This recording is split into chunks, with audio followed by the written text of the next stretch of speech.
represents a period of about 1890 in a mountainous place like Colorado, where the main industry would have been mining.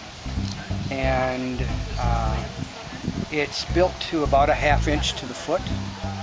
Collectively, they call these kinds of trains G scale. G maybe stands for garden. But it's about a ½ inch to the foot.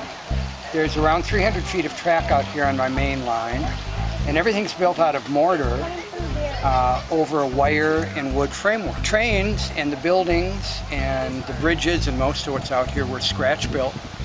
So you buy a bunch of wood and cut it to size and put it together. It doesn't follow any exact prototype. It's all sort of made up. Some model railroaders like to make an exact model of a particular place and a particular time. This is called freelanced, where we use a lot more artistic license and imagination to create something that's plausibly real, but is still fictional.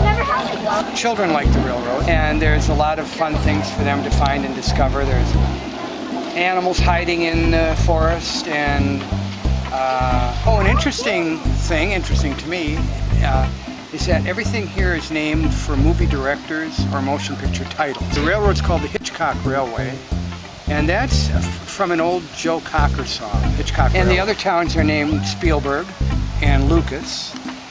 And we have buildings like Kubrick's Clockworks, Scorsese's Raging Bull Tavern,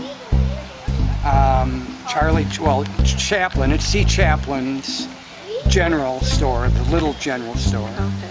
So there's a lot of movie references that... and why is that? Why movie just references? Because it gave it a unifying theme. Sure. I like movies and movie history, and it was just a fun way to pull things together. Some people get the references, others don't. I mean, children, of course, don't, but a lot of the adult visitors do. So it's fun to have something that people at different ages will find interesting. Model railroading is just a really fun hobby for me. The large scale, people think about a model railroader as someone who hides away in the basement or maybe the attic with little trains that run around.